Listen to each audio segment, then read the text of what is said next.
Join Sid for this edition of It's Supernatural.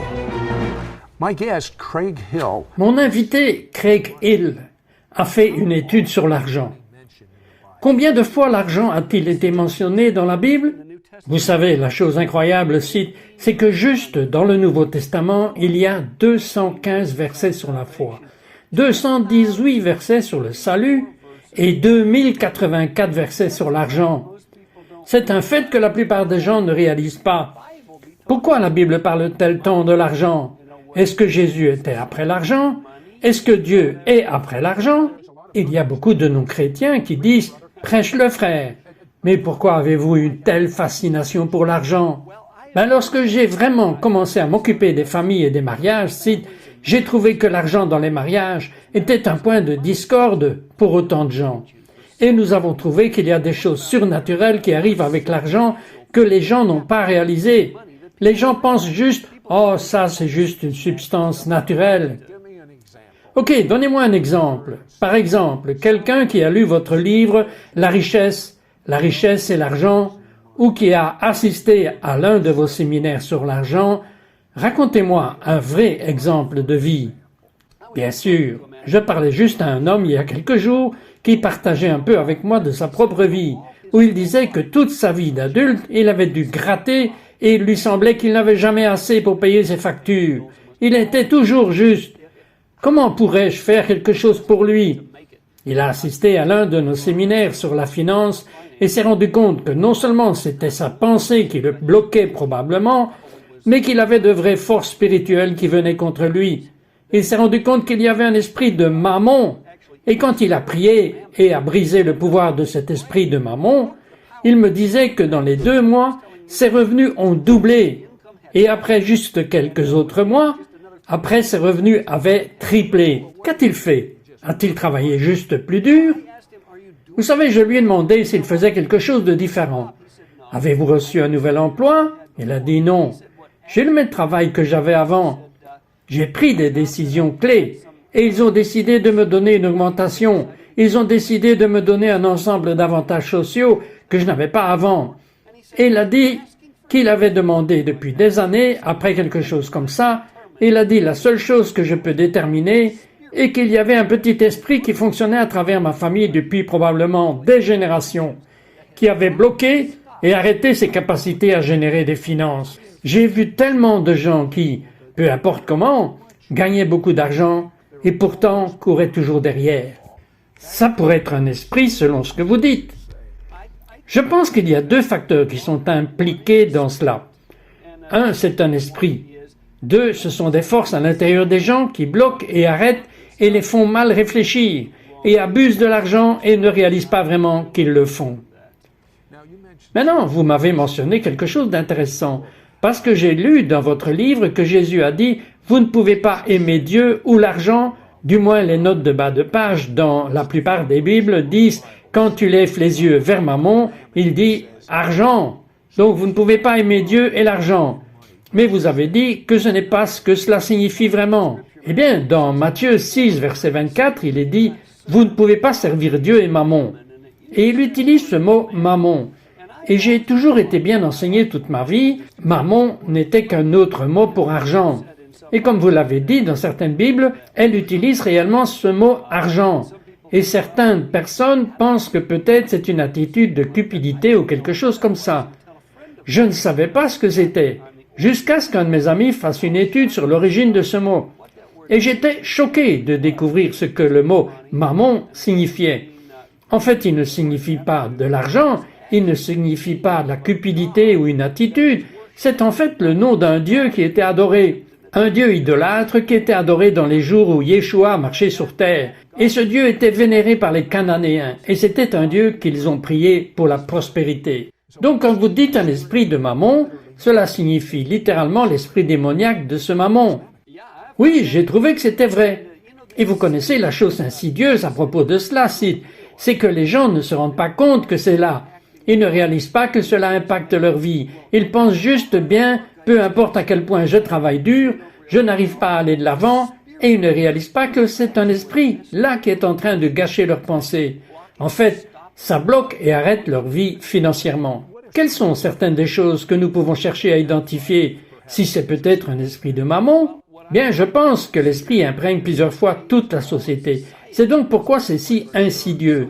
Mais ce que vous trouvez est que les gens mesurent réellement la valeur d'autres êtres humains dans des termes d'argent. C'est un symptôme juste là. Vous entendez quelqu'un dire « Ah, avez-vous réalisé qu'il vaut 7 milliards de dollars ?» Et tout le monde va prêter l'oreille quand ils entendent cela. Il ne vaut pas des millions, il vaut des milliards. Et vous arrêtez et vous pensez « Attendez une minute, est-ce que la valeur d'un être humain se compte dans une certaine somme d'argent ?» Ce n'est certainement pas comme ça que Dieu valorise les gens. Mais pourtant c'est un symptôme de cet esprit de mammon. On trouve d'autres symptômes de mammon dans la servitude à la dette. Les gens, peu importe à quel point ils travaillent, peu importe ce qu'ils font, ils n'arrivent pas à briser une servitude de la dette. Et vous le savez, cette génération pense que cela a toujours été une société de dette. Mais comme vous l'avez souligné, c'est quelque chose de nouveau. Oui, cela n'est le cas que depuis quelques générations. Et bien sûr, aucun de nous n'a vécu plus de 100 ans, en gros, pour le savoir vraiment. Mais je dirais que pour n'importe lequel de nos téléspectateurs aujourd'hui, ils pourraient vérifier avec leurs arrière-grands-parents, il y a 4 générations. La plupart des gens trouveraient que leurs arrière-grands-parents n'avaient pas de dette. 0 dette. Et pourtant ils avaient une maison, ils avaient une vie. Comment se fait-il qu'ils étaient capables de vivre sans dette? Et j'ai commencé à penser, que s'est-il passé depuis plus de 4 générations? Comment pouvons-nous avoir changé depuis toute une société n'ayant pas de dette vers toute une société ayant des dettes? Je ne pense pas que ce serait même entré dans l'esprit de quelqu'un il y a 4 générations d'aller chez un étranger pour emprunter de l'argent sur 30 ou 50 ans pour avoir un logement. Mais pourtant tout le monde pense ainsi aujourd'hui. Maintenant Greg, vous avez un parcours intéressant. Il a étudié la théologie, l'économie et même le russe. Et plus important que cela, il a eu des révélations surnaturelles sur les finances. Ne partez pas, nous revenons tout de suite. We'll be right back to It's Supernatural. Laissez-moi vous raconter mes petites histoires, courtes, édifiantes, encourageantes et inspirantes. En 30 ans, j'en ai regroupé plus de 3000. La plupart d'entre elles sont vraies ou tirées de faits réels. Je suis certain qu'elles vous encourageront comme elles m'ont encouragé. Soyez bénis. We now return to It's Supernatural. Bonjour, ici Citrotte avec Craig Hill. On parle d'un sujet auquel la plupart d'entre vous pensez. Cela fait partie de beaucoup de vos pensées. Cela a rapport avec l'argent. Et nous sommes arrivés, après 4 générations, à une société endettée. Il y a 4 générations, Craig. Si quelqu'un voulait une maison, il n'allait pas à la banque emprunter $250 000 d'hypothèque en dollars, ils construisaient juste leur maison. Bien, c'est vrai, et ils avaient l'aide des membres de la famille. Il y avait la bénédiction générationnelle, où les grands-parents des gens et les parents les aidaient. C'est ainsi qu'ils construisaient leur logement. Nous avons créé une société où chaque génération tient debout tout seul. Vous savez que je lisais un verset biblique dans Matthieu chapitre 5, verset 5, où il est dit « Bénis sont les doux, car ils doivent hériter de la terre. » J'ai toujours pensé que cela s'appliquait aux bonnes personnes. Mais qu'est-ce que la douceur moyenne? J'ai trouvé une définition très intéressante de doux. Maintenant, quand je pense à la douceur, qui était l'un des adjectifs pour Moïse, c'était un homme doux. Oui, il était un homme doux. Et Yeshua aussi était un homme doux. Et j'ai trouvé cette définition qui était intéressante. Ce n'est pas faible, mais ayant une grande ressource ou une grande puissance, mais en l'utilisant très peu. Alors la personne douce, pourquoi Yeshua était-il doux? Il a dit « Je peux appeler des myriades d'anges, des dizaines de milliers d'anges. » L'a-t-il déjà fait? Non, il a utilisé un très petit pourcentage de la puissance qui était en fait à sa disposition. On retrouve dans cette société la société anti-doux, ce qui signifie que la plupart des gens utilisent beaucoup plus de tout, sauf la capacité qui leur est disponible. Vous regardez comment les gens utilisent leur temps dans notre société. Ils ne sont pas doux. Les gens sont toujours en train d'essayer de courir à 150% de leur capacité. Alors, quel est le contraire de la douceur? Donc, si la douceur est d'avoir une grande capacité, le contraire est d'avoir une capacité limitée, tout en utilisant plus de 100%, ce qui est la définition de la dette. C'est un peu comme, je sais que nous n'en sommes pas là, mais nous nous y dirigeons. Les gens reçoivent des hypothèques qui valent plus que leur maison. Leur maison s'effondre. Certaines de ces hypothèques s'appellent des armes, ce qui signifie qu'elles suivent le rythme de l'inflation et les intérêts ne cessent de monter. Avec votre expérience dans l'économie et à parler avec des milliers de gens à propos d'argent, que prévoyez-vous pour l'avenir des États-Unis? Eh bien, je pense que nous allons voir, même dans ces années et dans les prochaines années, les valeurs des logements diminuer. Nous voyons cela maintenant. Oui, c'est déjà bien dépassé. Maintenant, je pense que le pays se dirige probablement vers une récession. Les gens n'aiment pas penser à cela ou le dire, mais c'est vraiment stupide de croire que vous allez l'éviter. Ce sont des cycles qui montent et ne vont jamais baisser. Le problème de nos sociétés, c'est parce que les gens ne sont pas doux. Vous savez, quand j'ai commencé à penser à la dernière partie de cette écriture, il est dit que deux choses vont arriver. Les gens doux seront bénis et ils vont hériter de la terre. Qu'adviendra-t-il des personnes endettées? Elles ne seront pas bénies et elles n'hériteront pas de la terre. Et vous savez que je pensais à propos de notre grande dépression dans les années 1930, ici aux États-Unis. Ce que nous avons vu, c'est que beaucoup de personnes ont perdu leur maison, leur ferme, leur terre et toutes sortes de choses. Et puis se sont suicidés. Bon, maintenant qui a ces choses? Eh bien, les gens doux, les gens qui avaient un peu d'argent. Alors ce dont vous parlez est le grand transfert de richesse dont j'ai entendu parler pendant des décennies. J'ai entendu pendant des décennies se désendetter. Je veux dire, par l'Esprit de Dieu, c'est une parole maintenant de ne plus avoir de dette. Mais Craig, est-il trop tard pour que les choses commencent à chuter? Maintenant, c'est un moment critique pour commencer à déménager. De nombreuses personnes peuvent avoir entendu même ces paroles prophétiques se désendetter et n'ont rien fait à ce sujet. Elles sont toujours là au même endroit où elles n'ont pas déménagé. Elles n'ont rien fait. Et si vous regardez à ce qui s'est passé dans les années 1930, il y a eu un énorme transfert de richesse à ce moment-là entre les débiteurs et les doux, ou ceux qui avaient un peu d'argent. Je crois que la même chose se verra dans quelques années ici aux États-Unis. Un énorme transfert de richesse. Et cela ira du redevable vers le doux. Et si je fais juste une sorte de spéculation, et si la propriété tombe en panne plus bas, que vous ou moi pouvons le comprendre, peut-être 5 cents sur le dollar, que se passerait-il avec quelqu'un qui était hors de dette? Ils ont gardé leur propriété, ils avaient des économies, ils pourraient acheter des villes. C'est la même chose que ce qui s'est passé dans les années 1930. Il y avait des gens qui ont perdu beaucoup de choses. Mais certaines personnes ont hérité de la terre, pour ainsi dire, exactement comme l'Écriture le dit. Donc une personne qui a un peu d'argent et n'est pas endettée pourra acheter des choses pour 10, 20, 30 cents sur le dollar. Il y a des gens nous écoutant et ils disent « Craig, si vous saviez dans quelle dette je suis en ce moment, je ne peux rien faire, sauf peut-être faire faillite. » Que leur diriez-vous?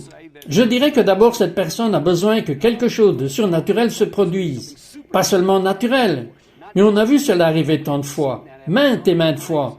Ce que je leur dirais vraiment, c'est est-ce que cette personne est paralysée en se concentrant sur ce qu'elle n'a pas et ce qu'ils ne peuvent pas faire? Un changement de paradigme doit prendre place. Vous avez raison, c'est ce qui vous arrive en ce moment. Vous êtes paralysé parce que vous pensez juste à toutes ces choses négatives. Mais il y a quelque chose de surnaturel. Maintenant, mon expérience a été que si je prenais au moins une étape, j'allais tomber sur Dieu. Oui, c'est vrai. Et nous avons trouvé que quand les gens qui sont paralysés font un pas, commencent à regarder à ce qu'ils ont et ce qu'ils peuvent faire, nous avons découvert quelque chose d'incroyable. C'est que si les gens ne prennent que 5% de leurs revenus et commencent à l'appliquer à la dette, il n'y a personne qui ne peut pas éradiquer une centaine de pourcents sur leur dette. En fait, naturellement, en 10 ans. Et c'est sans être surnaturel. C'est naturellement. Mais ce que vous dites est vrai. Quand les gens commencent à faire un petit pas vers Dieu et faire des choses naturelles, nous avons trouvé encore une fois qu'il fallait des choses surnaturelles. Je connais un homme au Mexique. Je vais vous dire, maintenez cette pensée et je veux en savoir plus sur le pétrole en Israël. Oui, vous m'avez bien entendu, du pétrole en Israël. Ne partez pas, nous sommes de retour après ceci. We'll be right back to It's Supernatural. Dieu vient de faire cela parce qu'il a dit cela, alors je viens de le dire, c'est la culture du paradis, que les gens au paradis peuvent avoir n'importe quelle couleur de cheveux qu'ils désirent. Il a fait l'arc-en-ciel, c'est surtout, ce sont vos vêtements qui changent de couleur au paradis. Vous savez que l'herbe peut être de n'importe quelle couleur. Il y a des créatures là-bas, il y a des chevaux arc-en-ciel, et c'est partout dans le paradis, c'est un signe du paradis. We now return to It's Supernatural. Hello. Bonjour, ici Citrotte avec Craig Hill. Craig, avant la pause, vous parliez d'une chose surnaturelle qui est arrivée à l'une des personnes qui ont assisté à votre séminaire au Mexique. Oui, nous avions un homme du Mexique qui est venu à Houston, Texas, pour aller dans un séminaire. Il était éleveur de bétail au Mexique et il a compris qu'il avait besoin de quelque chose de surnaturel. Son ranch coulait. Il ne pouvait pas faire de paiement.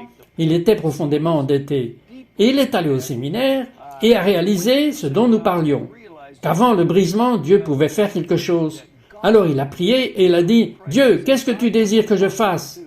Il a très bien entendu l'Esprit de Dieu lui dire « Vends tes vaches !» Mais il a dit « Dieu, comment vais-je gagner ma vie ?» Dieu a dit « Non, vends tes vaches !» Alors il a vendu ses vaches. Eh bien, il s'est avéré qu'il avait atteint juste le sommet des marchés. Il a obtenu le meilleur prix pour ses vaches. Mais il a dit « Maintenant, je n'ai plus aucun moyen d'avoir un revenu, Dieu. Qu'est-ce que je fais maintenant ?» Il a entendu l'Esprit de Dieu lui dire « Achète des moutons !» Alors il a pris l'argent, est sorti et a acheté des moutons. Et Dieu lui a donné une idée surnaturelle de comment élever ces moutons dans des béliers trophées à grandes cornes, que les gens viennent des États-Unis et payent 25 000 $ par tête au Mexique. C'est là que le surnaturel est intervenu. Il n'aurait jamais pensé dans ses rêves les plus fous avoir cette pensée de vendre des vaches et acheter des moutons. Ok, je parle d'entendre quelque chose qui se produirait si vous veniez d'allumer votre télévision et que vous voyez un téléthon et que quelqu'un vous dit « Dans les 20 prochaines minutes, il y aura une fenêtre d'opportunité pour vous. Tous ceux qui donneront de l'argent le retrouveront 100 fois en retour. » Quel est le problème avec cette image? Je pense que la chose primaire qui ne va pas avec cela, c'est que souvent nous trouvons des gens qui utilisent Dieu et utilisent ses principes pour gagner de l'argent. Le problème avec ça, c'est que le but est là. J'ai besoin d'argent, je vais faire tout ce que je peux faire pour gagner de l'argent. Et je pense que la vérité de ce problème est que nous n'avons pas besoin d'argent. Nous avons besoin d'une relation avec Dieu. L'argent est un outil, pas une fin. Donc, Dieu est la fin. Comment en est-il arrivé là? Je vais vous dire ce que c'est. C'est pervers? Je veux dire, je crois en semer et récolter. Je crois qu'il faut donner à des choses divines. Mais il y a quelque chose de mal avec le motif. Ça, c'est la parole. Vous savez, je pense que ça, c'est l'esprit de Mammon dont nous parlions avant, qui affecte l'esprit des gens et les émotions. Et ils ne le réalisent pas. Les gens deviennent désespérés, puis ils commencent à regarder à utiliser Dieu comme un outil pour obtenir de l'argent, plutôt que d'utiliser l'argent comme un outil pour servir Dieu. Ce sont vraiment les opposés. En fait, Craig, en parlant de douceur, je pense que oui, j'ai rencontré votre mère et votre père, et je vois beaucoup en eux. Vous avez reçu de merveilleux principes, mais votre père est allé en Israël. Dites-nous ce qui s'est passé. Bien, il a en fait fait une tournée en Israël en 1978-79 et a entendu la voix audible de Dieu lui parler surnaturellement au sommet du mont Carmel. Et il lui a dit « Viens ici pour le travail ». Il a bien pensé à ce que cela signifiait. Eh bien, sa profession était celle d'un géologue du pétrole. Alors il a pris une carte et a commencé à étudier la région. Et il sentait comme si ce que Dieu lui demandait de faire était de forer un puits à cet endroit même où il avait entendu la voix de Dieu. Alors il a démarré une entreprise publique et a levé des millions de dollars. Et l'a versé dans les forages? Non, en fait, il y a eu toute une série d'événements surnaturels qui se sont passés avant cela, par lesquels Dieu lui a donné une capacité de générer des revenus par le pétrole et le gaz. Il lui a donné juste, littéralement donné de l'argent. Et il lui a dit « Je veux que tu l'utilises pour forer en Israël ». Alors il a utilisé son argent. Oui, il a utilisé l'argent que Dieu lui a donné. C'est vrai, c'était son argent propre. Et il se sentait comme si le Seigneur lui avait dit « Je ne veux pas que tu prennes l'argent public. Je ne veux pas que tu prennes l'argent d'autres investisseurs parce que je veux que tu sois capable d'obéir pleinement à ma voix et faire ce que je te dis de faire. Car si tu as un tas d'investisseurs, tu vas devoir faire ce que les investisseurs te diront de faire. Tu ne vas pas être capable de faire ce que je te dis de faire. Donc il a investi environ combien d'argent dans ces puits? Environ 7 millions de dollars. Prenez cela, 7 millions de dollars. Et un jour, Dieu lui a reparlé, juste alors qu'il était, selon ses cartes, prêt à forer. Qu'est-ce que Dieu lui a dit? Il avait juste commencé à forer à quelques milliers de pieds. Et le Seigneur lui a dit, arrête, ce n'est pas le moment pour qu'Israël ait du pétrole. Et je veux que tu t'arrêtes et que tu ne t'en ailles pas plus loin. Et c'était la plus dure décision qu'il a eu à prendre dans sa vie. C'était d'obéir à la voix de Dieu. Tout en lui voulait sortir et trouver des investisseurs, trouver un moyen de poursuivre ce projet. Vous savez, la chose intéressante était qu'il y avait un autre homme qui forait un puits en Israël à la même époque. Il avait des investisseurs, lui, et ne pouvait pas s'arrêter à cause de ces investisseurs. Je pense qu'il a passé plus de 20 ans et a perdu 25 millions de dollars et n'a jamais accompli son objectif. Et c'était juste une question d'obéissance au Seigneur. Ce n'était pas le moment. Craig, il y a des gens qui nous regardent en ce moment. Et leur mariage est en péril. Ils se battent, se disputent à cause de l'argent. Ils sont désespérés. Craig, voudriez-vous leur parler tout de suite et leur dire qu'il y a de l'espoir? Oui, je veux dire qu'il y a vraiment de l'espoir, qu'il y a quelque chose que vous pouvez faire. Comme nous l'avons dit auparavant, Dieu est un Dieu surnaturel. Et si vous montez de petites marches vers lui, il fera des pas de géant vers vous. Je voudrais juste prier pour vous en ce moment. En fait, j'aimerais que vous fermiez vos yeux et écoutiez ma voix. Père, je prie pour cette femme qui écoute en ce moment et qui dit « Mon mari ne changera jamais ». Père, je te remercie qu'il changera, que tu vas faire quelque chose de surnaturel dans sa vie aujourd'hui. Père, pour le couple qui est juste désespéré, sur le point d'avoir leur maison enlevée, et qui disent « Comment allons-nous faire ?» Père, je prie pour qu'un événement surnaturel ait lieu juste aujourd'hui. Et je veux vous demander, voudriez-vous juste dire ces paroles avec moi? Seigneur Dieu, j'ai besoin d'aide. Je ne peux pas m'en empêcher. Je te donne ma vie. Je veux que tu fasses ce que seulement tu peux faire. Et je te demande de pardonner mon péché par le sang de Yeshua HaMashiach, Jésus le Messie, et de changer ma vie. Je te redonne ma vie. Amen. Craig, brièvement, expliquez ce CD. C'est puissant. La foi du moineau. J'ai la foi du moineau. Une écriture très simple dans Matthieu chapitre 6, verset 26, où Jésus a donné sa définition ou sa manière d'avoir des provisions. Comme nous sommes pourvus, et il a dit, regardez les oiseaux du ciel ou le moineau. Ils ne sèment, ni ne récoltent, ni ne rassemblent dans des granges. Mais pourtant, mon Père au ciel les aime et prend soin d'eux. Et Dieu votre Père ne vous aime-t-il pas bien plus qu'eux? J'ai trouvé que la plupart des gens n'ont pas autant de foi que les oiseaux. Les oiseaux sont en paix, ils sont au repos, ils croient que leur Père les aime, et les gens courent frénétiquement en disant « Comment vais-je le faire? Qu'est-ce que je vais faire? Que va-t-il se passer ?» Et la foi du moineau concerne à ouvrir votre cœur à Dieu le Père, lui permettant de vous transmettre cette paix surnaturelle. Je sais que ça va aller parce que mon Père m'aime, et si je prends juste les simples étapes naturelles, mon Père fera des étapes surnaturelles. Et la provision viendra à moi de cette manière. Vous avez dit que les choses allaient devenir croustillantes aux États-Unis.